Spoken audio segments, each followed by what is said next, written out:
Ma petite amie m'a quitté après que j'ai perdu mon emploi et m'a humilié pour cela. Maintenant, j'ai construit une vie meilleure avec quelqu'un d'autre, et elle est revenue pleine de regrets, souhaitant ne m'avoir jamais quitté. Je suis né dans un foyer très modeste dans l'État de l'Ohio, aux États-Unis. Mon père, William, était mécanicien dans un petit atelier et ma mère, Suzanne, faisait le ménage dans des maisons pour aider aux dépenses. Nous n'avons jamais manqué d'une assiette sur la table, mais il y avait des jours où nous atteignions la limite de nos possibilités. Depuis que je suis enfant, j'ai vu comment mes parents travaillaient dur jour après jour, endurant de longues journées de travail et des soucis sans fin juste pour que je ne manque pas du minimum. Je me souviens que même lorsque les choses allaient mal et que nous devions rationner la nourriture pendant la semaine, ils essayaient de garder le sourire pour que je ne me sente pas coupable ou inquiet. Malgré tout, j'ai grandi avec la certitude que je devais faire quelque chose d'extraordinaire pour changer la situation familiale. C'est ce désir qui, dès mon plus jeune âge, m'a poussé à chercher toute occasion d'économiser ou de gagner de l'argent supplémentaire. Quand j'ai eu 10 ans, mon père m'a expliqué que les luxes de la vie comme les vacances exotiques ou les maisons avec de grands jardins n'étaient pas pour des gens comme nous, du moins pas à ce moment-là. Son intention n'était pas de me décourager, mais de préparer mon esprit à comprendre que toute véritable réussite économique exigeait de la discipline et un travail acharné. Il ne pouvait pas me faire de grands cadeaux pour mon anniversaire, mais il trouvait toujours un moyen de me donner un détail utile comme un livre ou un objet qui me motiverait à continuer d'apprendre. Ma mère, de son côté, me répétait que la clé pour s'en sortir était l'éducation et m'exhortait à travailler dur à l'école pour obtenir des bourses et ainsi aspirer à une vie différente. Son idée était que, même si nous n'avions pas un grand compte en banque, je pouvais développer mon intellect et mes compétences pour réussir plus tard. Pendant mes années d'école, j'étais un élève très assidu. Au début, j'éprouvais une énorme honte de porter des vêtements d'occasion ou de ne pas pouvoir me payer les mêmes fournitures scolaires que mes camarades. Avec le temps, cependant, j'ai compris que cette situation me rendait plus fort et m'invitait à chercher des solutions ingénieuses. Je profitais de chaque livre qu'on me prêtait, je passais des heures à la bibliothèque publique et je participais à tous les concours académiques qui offraient un prix, aussi modeste soit-il. Ce désir de dépassement de soi m'a permis d'acquérir une certaine réputation auprès de mes professeurs qui ont remarqué ma détermination. Voyant mon dévouement, beaucoup d'entre eux m'ont proposé de m'aider, en me donnant des cours particuliers ou même en m'emmenant à des foires scientifiques et à des olympiades de mathématiques. Au moment où j'ai atteint l'adolescence, mes parents pouvaient à peine couvrir les dépenses de base. Alors, à 15 ans, j'ai décidé qu'il était temps de chercher un travail à temps partiel. J'ai commencé par nettoyer les vitres d'une station-service voisine, puis je suis passé à la distribution de journaux à l'aube. C'était une période épuisante car je devais me lever avant l'aube pour livrer les journaux et, après l'école, consacrer quelques heures à mon autre travail. Malgré tout, mes efforts ont porté leurs fruits. À 17 ans, j'avais une petite épargne que j'ai utilisée pour acheter un ordinateur d'occasion. Cet appareil, qui pour beaucoup serait quelque chose de trivial, est devenu ma fenêtre sur le monde. Grâce à Internet et à divers programmes d'études en ligne, j'ai pu renforcer mes compétences en mathématiques, en programmation et en rédaction d'essais académiques, des domaines que je considérais comme vitaux pour mon avenir. Lors de ma dernière année de lycée, ma moyenne générale était l'une des plus élevées. Cela m'a ouvert les portes de plusieurs bourses. Je me souviens du jour où j'ai reçu la lettre d'acceptation d'une prestigieuse université du Massachusetts avec une bourse presque complète. Ce fut l'un des moments les plus heureux de ma vie. J'ai réalisé que tout le sacrifice en avait valu la peine. Mes parents ont pleuré d'émotion et, bien qu'ils sachent qu'ils ne pouvaient pas payer la partie non couverte par la bourse, ils m'ont encouragé à chercher des emplois à temps partiel sur le campus pour compléter les dépenses. J'étais déterminé. Peu m'importait si je devais travailler le week-end ou pendant les vacances tant que je pouvais recevoir une éducation dans une institution renommée et ainsi, avec le temps, les aider de la même manière qu'ils m'avaient aidé tout au long de ma vie. Dans cette prestigieuse université, mon monde a été complètement bouleversé. Le campus était immense, rempli de bâtiments à l'architecture imposante, de laboratoires modernes et d'espaces d'études ouverts 24 heures sur 24. Lors de mon premier semestre, je me suis senti intimidé par la présence d'enfants de familles riches, habitués à un niveau de vie qui m'était étranger. Cependant, j'ai vite découvert que ma discipline et ma capacité à résoudre les problèmes académiques me permettaient de relever n'importe quel défi. C'est dans un cours de littérature avancée que j'ai rencontré Jennifer, la fille qui allait plus tard devenir ma petite amie.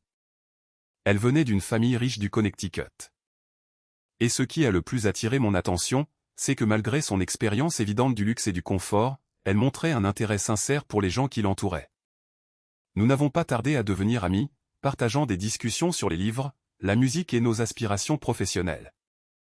Avec le temps, notre amitié s'est transformée en quelque chose de plus intime. Nous passions des après-midi entiers à étudier à la bibliothèque, à rire des anecdotes de la vie universitaire et à nous raconter des secrets de notre enfance. Jennifer me disait souvent qu'elle admirait ma persévérance et la façon dont je surmontais les difficultés économiques. J'étais fasciné par sa confiance en elle et la sérénité avec laquelle elle abordait les défis. Lorsque nous sommes devenus un couple, j'ai senti que j'avais enfin trouvé quelqu'un qui me comprenait et appréciait mes efforts. Ce que je n'avais pas prévu, c'est que son style de vie, plein de luxe, de fêtes et de voyages spontanés avec des amis, pourrait éventuellement entrer en conflit avec mon besoin d'économiser chaque centime. Mais à ce moment-là, tout semblait couler de source, et j'étais trop excité par l'idée d'un avenir brillant pour remettre en question ces différences. Mon plan était d'obtenir mon diplôme avec les meilleures notes possibles pour concourir au programme de recrutement offert par les grandes entreprises. Jennifer avait aussi ses aspirations. Elle voulait travailler dans le monde des relations publiques et grâce au contact de sa famille, elle n'aurait aucun problème à y parvenir. Alors que j'étais sur le point de terminer mon avant-dernier semestre, j'ai reçu la nouvelle qu'un de mes professeurs, le professeur Anderson, me recommandait pour un stage dans une grande entreprise de technologie. J'étais si excité que j'ai senti que mon cœur allait exploser. Cette expérience me permettrait non seulement de couvrir mes dernières dépenses universitaires, mais elle pourrait aussi m'ouvrir les portes d'un emploi permanent après l'obtention de mon diplôme. Les choses ont évolué à un rythme vertigineux. J'ai obtenu mon diplôme avec mention. Mes parents ont voyagé pour m'accompagner à la cérémonie et Jennifer était à mes côtés, fière. Après mon diplôme, j'ai été confirmé dans l'entreprise où j'avais fait mon stage avec un salaire qui dépassait toutes mes attentes. J'ai reçu des appels de félicitations de ma famille et de mes amis. Et même des personnes à qui je n'avais pas parlé depuis le lycée sont réapparues pour me féliciter. Et au passage, pour voir s'il était vrai que je gagnais maintenant autant d'argent que les rumeurs le disaient.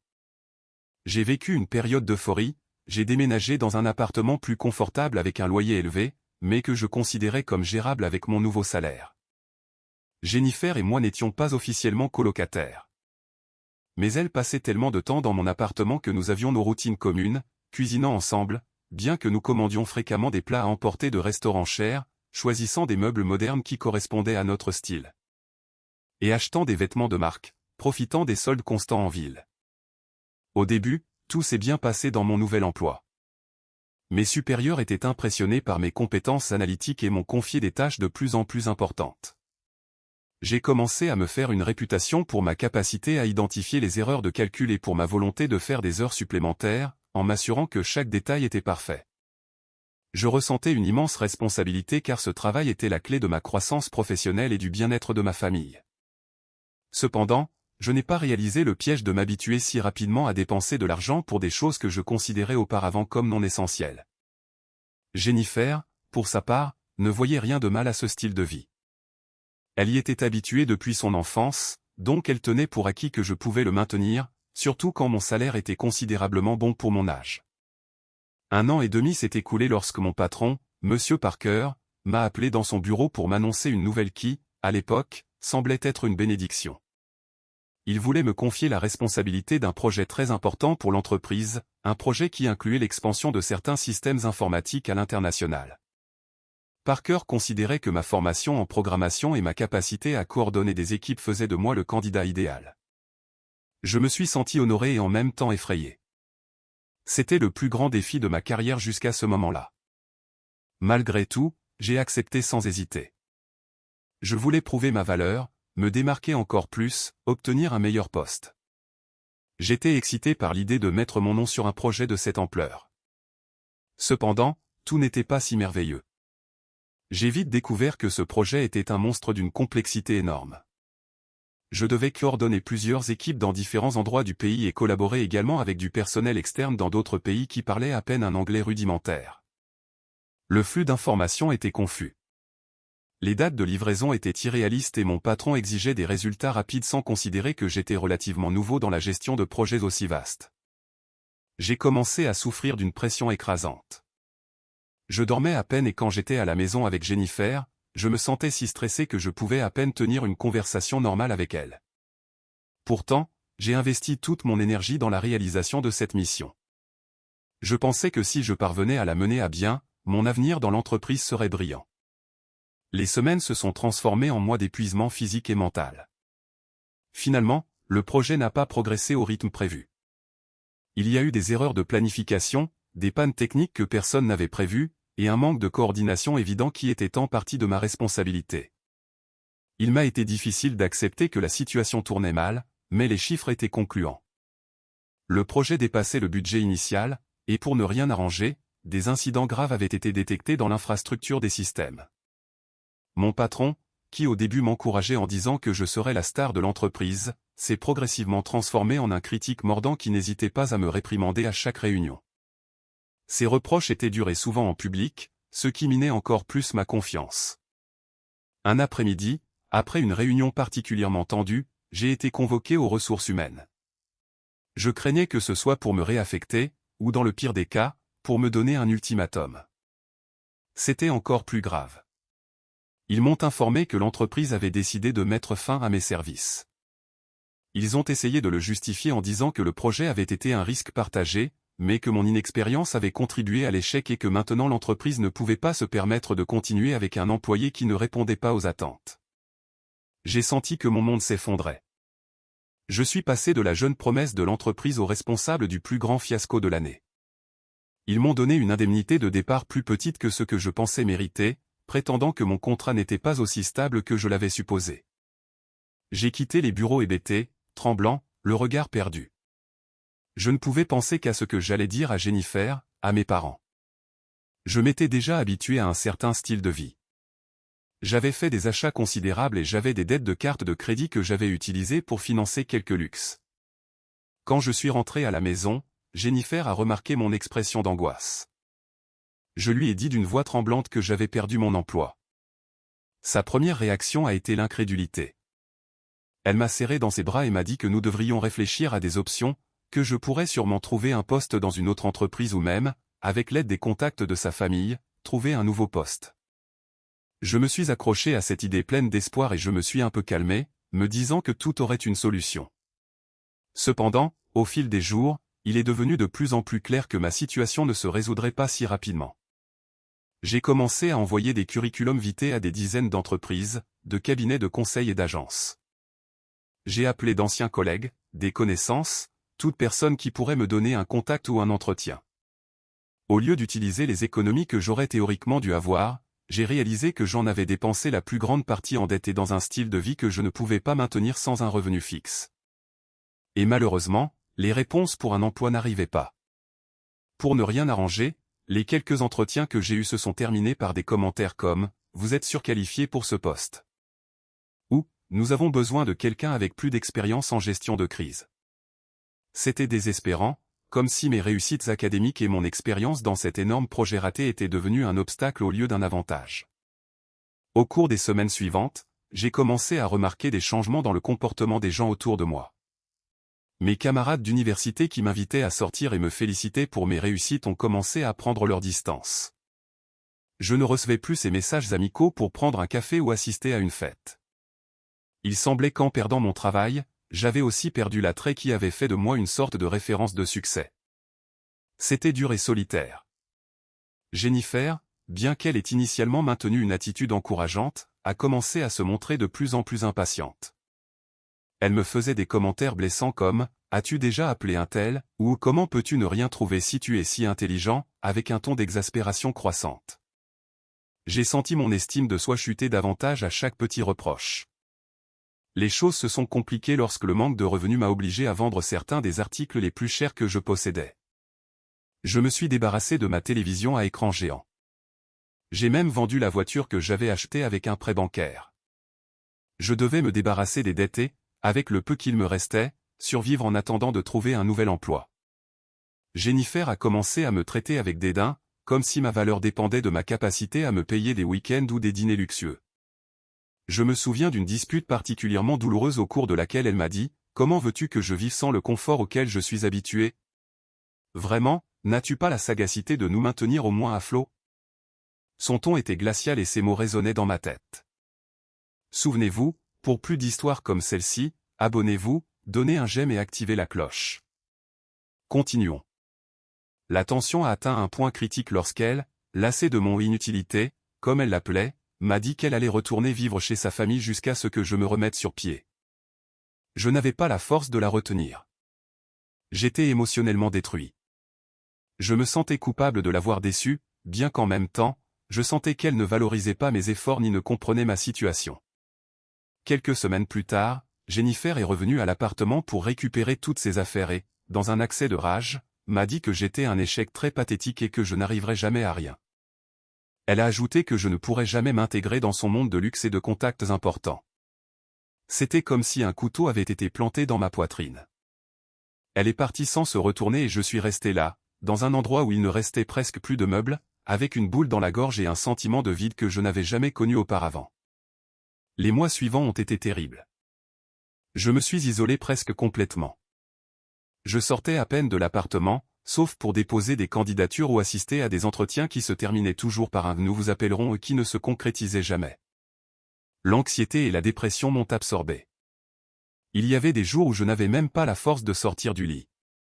Je pensais constamment qu'elle avait peut-être raison de me considérer comme un échec. À quoi avaient servi tant d'années d'études, tant de bourses gagnées, tant de nuits blanches?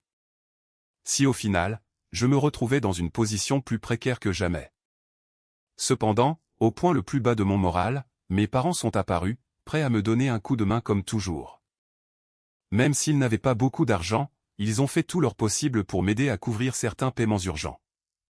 Leurs économies étaient maigres et j'étais réticent à utiliser leur argent, mais ils ont insisté sur le fait que c'était un acte d'amour. Mon père a voyagé depuis l'Ohio pour voir comment il pouvait me soutenir et ma mère m'a envoyé des conserves et des contenants de nourriture maison pour que je ne mange pas si mal. C'est alors que j'ai compris la vraie valeur de la famille, de ces liens profonds qui ne se brisent pas même dans les pires circonstances. En même temps, mon meilleur ami d'enfance, Marc, qui n'avait jamais montré un intérêt particulier pour ma situation financière, m'a offert un peu d'argent qu'il avait économisé de son travail d'infirmier. Il m'a dit de ne pas m'inquiéter de le rembourser rapidement, que l'important était que je me remette sur pied. Ce geste sincère m'a profondément ému. Il m'a fait réaliser qu'il y avait des gens qui m'aimaient pour qui j'étais et non pour ma position économique.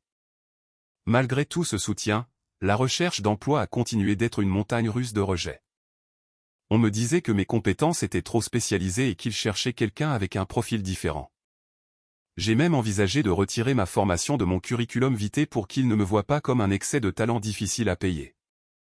Un jour, alors que j'essayais de gagner quelques dollars en vendant des biens dans un magasin d'occasion, j'ai croisé le professeur Anderson, le même professeur qui m'avait recommandé pour le stage dans la grande entreprise où j'avais travaillé. Au début, je me suis senti gêné car je ne voulais pas qu'il me voie dans une situation si précaire, mais il s'est approché avec un grand sourire et m'a salué affectueusement. Il m'a invité à prendre un café au café du coin et j'ai, avec un peu de honte, accepté. Nous nous sommes assis à une petite table et je lui ai raconté, presque en larmes, tout ce qui s'était passé ces derniers mois, mon licenciement, la trahison des personnes que je croyais proches, l'abandon de Jennifer, les dettes et l'impossibilité de trouver un nouvel emploi. Le professeur Anderson m'a écouté attentivement sans juger, puis a partagé sa propre histoire personnelle avec moi. Il a avoué qu'il avait également traversé une étape similaire quand il était jeune. Il a obtenu une promotion rapide dans une multinationale, a vécu quelques années dans le confort, a voyagé à travers l'Europe et, soudainement, une erreur de calcul dans un projet crucial lui a coûté son emploi. Il a raconté comment il a perdu plusieurs de ses amis et comment sa partenaire de l'époque s'est éloignée de lui, arguant qu'elle ne pouvait pas être avec quelqu'un de si instable. Quand il a touché le fond, il a découvert qui étaient les personnes qu'il aimait vraiment. Et grâce à cette crise, il a fini par réévaluer sa vie et trouver la force d'avancer. Avec le temps, il a obtenu un poste encore meilleur et a fini comme professeur d'université, inspirant des étudiants comme moi. J'étais impressionné. Je n'avais jamais imaginé que le professeur Anderson, un homme que j'avais toujours vu comme si érudit et stable, avait traversé quelque chose de si similaire à ce que je vivais. Et ses paroles m'ont redonné une étincelle d'espoir. Il m'a dit de ne pas sous-estimer mes capacités, que je devais réessayer sans me laisser écraser par un échec. Il m'a invité à venir à son bureau le lundi suivant dans l'entreprise où il collaborait désormais comme consultant externe. Il ne m'a pas donné beaucoup de détails, a seulement mentionné qu'il pourrait y avoir un projet intéressant pour moi. Il a précisé que je ne devais pas trop espérer, mais que s'il avait appris quelque chose au cours de ses années d'expérience, c'est que le talent ne se perd pas avec l'échec. Au contraire, il se renforce. Quand nous nous sommes dit au revoir, j'ai senti pour la première fois depuis longtemps une petite lumière au bout du tunnel. Ce lundi-là, je me suis présenté au bureau que le professeur Anderson m'avait indiqué. C'était un grand bâtiment moderne avec des fenêtres couvrant toute la façade. Il y avait une atmosphère d'entreprise similaire à mon ancienne société, mais avec une touche plus créative. Je me suis annoncé à la réception, et quelques minutes plus tard, le professeur m'a reçu et m'a emmené dans une salle de conférence. Là, à ma grande surprise, il m'a présenté à plusieurs personnes, dont un chef de projet nommé Samuel, qui dirigeait un nouveau département axé sur l'innovation technologique pour la ville. Apparemment, le gouvernement local promouvait des initiatives pour moderniser certains processus, et ils avaient besoin d'une équipe de professionnels combinant des connaissances techniques et des compétences en gestion. Le professeur a parlé très élogieusement de moi, soulignant ma discipline, ma formation académique et mentionnant même que mon expérience dans un grand projet, bien qu'elle n'ait pas abouti avec succès, me donnait la perspective nécessaire pour anticiper les problèmes et les gérer avec plus de prudence. Samuel m'a posé quelques questions pour comprendre mon approche du travail, et j'ai répondu avec la meilleure disposition. Je ressentais une énorme nervosité, mais en même temps, j'ai remarqué que, contrairement à d'autres entretiens ici, ils étaient plus intéressés à savoir comment je gérais l'adversité qu'à me juger pour l'échec précédent. Après quelques heures, Samuel m'a dit qu'ils avaient besoin de quelqu'un avec mon profil pour coordonner l'un des projets phares de l'initiative, la mise en place d'un réseau de services en ligne pour simplifier les procédures citoyennes. Le professeur Anderson m'a donné une tape dans le dos et a dit qu'il avait pleinement confiance en moi. Le premier jour dans ce nouvel emploi était étrange. J'avais peur de commettre les mêmes erreurs. Je devenais anxieux à chaque décision que je prenais, craignant que tout s'effondre à nouveau. Cependant, Samuel et le professeur m'ont encouragé à croire en mes capacités. De plus, ma famille et mon meilleur ami Marc étaient heureux de me voir me remettre sur pied. Moi, de mon côté, je sentais la responsabilité de ne pas les décevoir. J'ai travaillé avec prudence, en écoutant tous les membres de l'équipe, en apprenant des échecs passés et en cherchant une communication constante pour ne pas commettre les mêmes erreurs de coordination. Parfois, je restais tard au bureau, mais j'essayais de ne pas m'isoler ni de me surcharger de tâches comme avant. J'ai découvert l'importance de déléguer et de demander de l'aide quand quelque chose dépassait mes compétences. Au fil des mois, le projet a commencé à prendre forme. Nous avons mis en œuvre le système de services en ligne en phase de test dans plusieurs districts de la ville et les résultats ont été très positifs. Les gens pouvaient effectuer des démarches qui leur prenaient autrefois des heures ou des jours en quelques clics seulement. La presse locale s'est intéressée et a commencé à publier des articles sur l'initiative. Samuel a insisté pour que nous célébrions chaque victoire, aussi petite soit-elle, en équipe pour maintenir une motivation élevée. J'ai souri timidement quand il m'a crédité d'une partie du succès. C'était la première fois depuis longtemps que je me sentais utile et valorisé à nouveau. À mesure que le projet grandissait, ma réputation dans l'entreprise grandissait également. Soudain, mes collègues ont cessé de me voir comme le débutant qui avait échoué auparavant et ont commencé à reconnaître ma capacité à gérer des situations complexes. Ils me demandaient conseil et je m'efforçais de les guider. C'était un changement radical par rapport à l'hostilité ou à l'indifférence que j'avais ressentie à la fin de mon emploi précédent. La différence était que dans cet endroit, la culture d'entreprise semblait favoriser l'apprentissage et la collaboration au lieu des reproches. Bien sûr, il y a eu des moments de tension, des objectifs difficiles et des personnes exigeantes. Mais je sentais une atmosphère plus constructive. Plusieurs mois de travail intense se sont écoulés, et le jour est venu où le projet a été officiellement présenté aux autorités municipales et aux dirigeants d'entreprises de la région. L'événement était grand, avec des caméras et des journalistes couvrant tout. J'étais sur scène avec le professeur Anderson, Samuel et d'autres chefs de projet. Quand on m'a donné la parole pour expliquer l'impact social et économique du système que nous avions mis en place, mes mains ont un peu tremblé, mais j'ai ravalé mon anxiété et j'ai parlé de mon expérience. J'ai mentionné que la chose la plus importante dans cette réussite était l'équipe et la vision partagée d'améliorer la vie des gens. Quand j'ai terminé, j'ai reçu des applaudissements et même quelques félicitations de personnes influentes de la ville. Quelques jours plus tard, Samuel m'a appelé dans son bureau pour m'informer d'une nouvelle. L'entreprise prévoyait de me donner un poste plus élevé avec un meilleur salaire et de plus grandes responsabilités. Il voulait que je supervise de nouveaux projets qui découleraient du succès de l'actuel. Il m'a également dit avec un sourire qu'il avait vu un article dans les nouvelles locales où j'étais mis en avant comme une jeune promesse, mentionnant mon apparent retour triomphal dans le monde de l'entreprise. J'étais sans voix. C'était exactement ce que je n'aurais jamais imaginé qu'il arriverait après avoir tout perdu dans mon emploi précédent. J'ai ressenti un mélange de fierté et de gratitude envers ceux qui m'ont fait confiance alors que je doutais moi-même de mes capacités.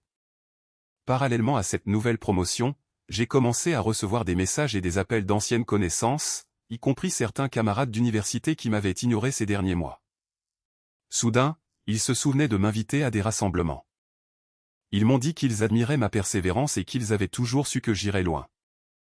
J'ai également reçu quelques appels d'amis qui m'avaient tourné le dos et, étonnamment, une notification sur mon téléphone avec un message de Jennifer. Il disait quelque chose comme « Bonjour, James. J'ai beaucoup pensé à toi. Je voulais te féliciter pour tes réussites. Pouvons-nous parler ?» J'ai fixé l'écran, le cœur serré par un mélange de rage et de douleur. Je me suis souvenu de toutes les paroles blessantes qu'elle m'avait jetées quand j'étais au plus bas. Ma première impulsion a été de l'ignorer, mais la curiosité l'a emporté. J'ai laissé le message en lieu sans répondre immédiatement. Au lieu de me laisser emporter par la colère, j'ai choisi de me concentrer sur mon travail et surtout sur ma famille et mon ami Marc, qui avait été avec moi au moment le plus critique. Maintenant que j'avais des revenus plus stables, j'ai décidé d'aider mes parents de manière plus substantielle. Je leur ai promis que je leur achèterais une modeste maison dans un quartier calme pour qu'ils puissent vieillir sans souci. Mon père a résisté, disant qu'il ne voulait pas que je dépense mon argent, mais je lui ai expliqué que je le faisais avec plaisir comme une façon de les remercier pour les sacrifices qu'ils ont faits pour moi quand je n'avais rien. Ma mère a pleuré d'émotion quand j'ai signé les premiers papiers et lui ai montré la propriété que j'avais trouvée. De même, j'ai décidé de soutenir un projet que Marc avait en tête depuis des années. Il voulait créer une petite entreprise de fourniture médicale, quelque chose qui combinerait ses connaissances en soins infirmiers avec les besoins des cliniques et des hôpitaux locaux. Il m'a proposé l'idée et j'étais enthousiaste. J'ai pensé que ce serait une excellente occasion de diversifier mes revenus et en même temps d'aider un ami fidèle. J'ai investi une partie de mes économies et je l'ai conseillé sur la planification financière en utilisant ce que j'avais appris à l'université et dans mes emplois. Voir l'excitation sur son visage alors que nous progressions dans les premières étapes m'a donné une satisfaction que même le salaire le plus élevé ne pourrait me procurer. Alors que ma vie reprenait une voie prospère et équilibrée, je continuais de recevoir des messages insistants de Jennifer. Parfois, ils étaient longs avec un ton entre repentant et nostalgique, et d'autres fois ils étaient brefs, me demandant de ne pas l'oublier. Elle me disait que c'était une erreur de me quitter, qu'elle avait été sous la pression de sa famille, et qu'au fond, elle m'avait toujours aimé. J'ai avoué que chacun de ces messages produisait en moi un mélange de colère et de tristesse. Je me souvenais comment elle m'avait humilié, comment elle m'avait traité de pathétique, comment elle ne s'était jamais souciée de mon bien-être au-delà de l'argent que je pouvais générer. Mais en même temps, les bons moments que nous avions partagés autrefois refaisaient surface. Au fil des jours, j'ai compris qu'il était inutile de la haïr. Le ressentiment ne faisait que me lier à un passé douloureux. Un mois après ma promotion, une rencontre que je n'avais pas prévue s'est produite. Je suis allé dans un café que je fréquentais avec Jennifer pendant nos années universitaires. J'aimais la tranquillité de l'endroit et l'arôme de cannelle qui emplissait l'air. Juste au moment où je commandais un café et vérifiais mon téléphone, j'ai entendu une voix derrière moi. C'était elle, debout là, me regardant avec des yeux larmoyants. Elle m'a dit qu'elle était passée en espérant me trouver. Au début, j'ai voulu m'enfuir, mais j'ai choisi de m'asseoir à une table et de la laisser parler, au moins pour clore ce chapitre une fois pour toutes. Jennifer a commencé par un torrent d'excuses. Elle m'a dit qu'après avoir quitté mon appartement, elle avait réfléchi à la façon dont elle s'était laissée emporter par les apparences et par sa peur de perdre le style de vie qu'elle avait depuis son enfance. Elle a admis qu'elle avait été avec d'autres personnes par inertie, mais qu'elle n'avait jamais ressenti pour eux ce qu'elle ressentait pour moi. Elle m'a dit qu'elle regrettait chaque mot blessant qu'elle m'avait dit, qu'elle se sentait coupable de m'avoir abandonné quand j'avais le plus besoin de soutien, et que maintenant, en me voyant renaître et réussir dans un domaine encore plus grand, elle réalisait que j'étais l'amour de sa vie. En pleurant, elle m'a supplié de lui donner une autre chance, que nous pourrions reprendre nos objectifs, peut-être nous marier et fonder une famille. Elle a même mentionné que ses parents étaient prêts à améliorer notre relation et à m'aider pour tout ce qui serait nécessaire. Je suis resté silencieux pendant quelques secondes, respirant profondément pour ne pas me laisser emporter par un élan. J'ai observé son visage et j'ai pu voir un certain niveau de désespoir. Peut-être avait-elle réalisé qu'elle n'était plus assez jeune pour continuer à chercher un autre partenaire riche. Ou peut-être ressentait-elle vraiment du remords. Je ne sais pas. Mais ce dont j'étais certain, c'est que la personne qui m'avait blessé de la manière la plus cruelle ne faisait plus partie de mon avenir. J'ai pris une gorgée de café et, avec la voix la plus calme que je pouvais trouver, je lui ai dit que notre relation avait pris fin au moment où elle m'avait traité comme un déchet pour avoir perdu mon emploi. Je lui ai rappelé qu'une véritable relation se teste dans les tempêtes, pas les jours ensoleillés. Si elle m'avait vraiment aimé, elle n'aurait pas jeté ma dignité à terre quand je traversais une mauvaise passe.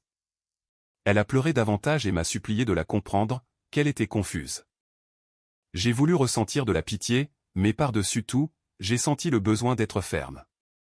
Je lui ai dit que grâce à son abandon, j'avais découvert qui étaient les personnes qui étaient vraiment là pour moi, indépendamment de ma situation économique. Je lui ai raconté comment mes parents, avec à peine des ressources, étaient venus à mon aide et comment mon ami Marc m'avait offert le peu qu'il avait sans rien demander en retour. Je lui ai expliqué que pendant ces mois sombres, j'avais compris que la vraie richesse ne se trouvait pas dans le compte en banque, mais dans la loyauté et l'affection de ceux qui ne vous laissent pas tomber. Et j'ai conclu en lui disant qu'en ce qui me concernait, elle faisait partie d'un passé dont je ne garderais que les leçons, pas ses promesses vides. Jennifer, trempée de larmes, m'a demandé encore et encore de ne pas être si cruel, d'envisager de lui donner une chance.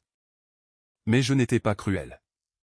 Je savais simplement que je ne pourrais plus jamais faire confiance à quelqu'un qui m'avait piétiné quand j'avais le plus besoin d'une main. Je lui ai dit que je lui souhaitais de trouver le bonheur et la paix dans son avenir, mais que ce ne serait pas avec moi. Je me suis levé, j'ai payé les cafés et je lui ai dit au revoir. En partant, j'ai ressenti un soulagement qui a parcouru mon corps, comme si je m'étais soudainement débarrassé de tout le ressentiment et de la douleur qui m'avaient accompagné pendant des mois. Oui, c'était triste de fermer cette porte pour de bon. Mais c'était aussi libérateur de réaliser que ma vie avait changé pour le mieux et que j'étais un homme différent, quelqu'un qui ne définissait plus sa propre valeur uniquement sur la base d'un emploi ou d'une relation. À partir de cette rencontre, je me suis consacré à consolider ma carrière et surtout mon propre bien-être. Je me suis concentré sur une vie plus modeste sans me laisser emporter par les pulsions consuméristes qui m'avaient autrefois aveuglé. J'ai commencé à économiser pour de vrai et à investir avec prudence, en essayant d'éviter l'arrogance de penser que le succès dure éternellement. Je suis également devenu plus conscient de la valeur de mes liens personnels. Chaque fois que j'en avais l'occasion, j'invitais mes parents à passer quelques jours dans ma nouvelle maison. J'ai suivi en permanence l'entreprise de Marc, m'assurant que ses comptes étaient équilibrés et qu'il se sentait soutenu. En peu de temps, son entreprise a commencé à être rentable, et je me sentais plus fier de son succès que de n'importe laquelle de mes propres réussites personnelles. Aujourd'hui, je regarde en arrière et je comprends que toutes ces adversités que j'ai vécues étaient une sorte d'épreuve du feu. Perdre mon travail, le mépris des gens que je considérais comme des amis, la rupture douloureuse avec Jennifer, tout cela m'a appris que la valeur d'une personne ne se mesure pas exclusivement à son compte en banque ou à son titre professionnel. Au contraire, j'ai découvert que la vraie force réside dans la persévérance, dans l'humilité et dans la capacité à se relever après être tombé. Ce n'était pas un chemin facile. Il y a eu des nuits où j'ai sérieusement pensé que je n'avais rien à offrir au monde. Mais la vie m'a montré que chaque échec peut être le prélude à un plus grand triomphe tant que nous n'abandonnons pas. Mes parents, qui vivent maintenant dans la maison que j'ai pu leur acheter, continuent d'être un pilier important dans ma vie. Mon père, fier mais peu expressif, me dit de temps en temps que je dois garder les pieds sur terre, que je dois me souvenir de mes origines modestes. Ma mère, avec sa foi inébranlable, remercie celui qu'elle considère responsable du bien-être de son fils. Marc et moi prévoyons d'étendre son entreprise à d'autres régions du pays. Et quant au professeur Anderson, il continue d'être mon mentor et mon ami. Nous nous rencontrons de temps en temps pour discuter d'idées et échanger des perspectives. Je lui dois une grande partie de ma renaissance professionnelle. Et plus que tout, je le remercie d'avoir cru en moi quand je ne croyais même plus en moi-même. Parfois, je me demande ce qui se serait passé si j'avais gardé mon premier emploi sans aucun contretemps. Peut-être que je vivrais encore une vie axée sur le luxe superficiel, entouré d'amitiés basées sur l'intérêt et avec une partenaire qui me valorisait pour mon portefeuille, pas pour mon essence. Aujourd'hui, je comprends que toucher le fond était le choc dont j'avais besoin pour repenser mes priorités et surtout pour comprendre que la loyauté et l'amour sincère ne s'achètent pas. Je me sens épanoui et surtout en paix avec moi-même. Je ne sais pas ce que l'avenir me réserve, Mais maintenant j'aborde les défis avec la confiance que quel que soit le résultat, je serai capable d'apprendre et d'avancer. Les personnes qui m'ignoraient autrefois ou me traitaient avec mépris me recherchent maintenant. Sur les réseaux sociaux, je reçois des demandes d'amis et des messages du type « Je suis si heureux de ton succès ».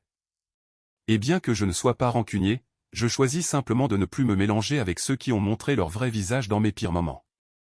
Ce n'est pas une question de vengeance, mais d'intelligence émotionnelle. J'ai appris qu'il vaut mieux s'entourer de quelques personnes sincères que d'une foule intéressée. Je sais que mes parents, Marc et quelques amitiés sincères que j'ai nouées dans ma nouvelle entreprise forment ma véritable communauté, et ce cercle intime me suffit.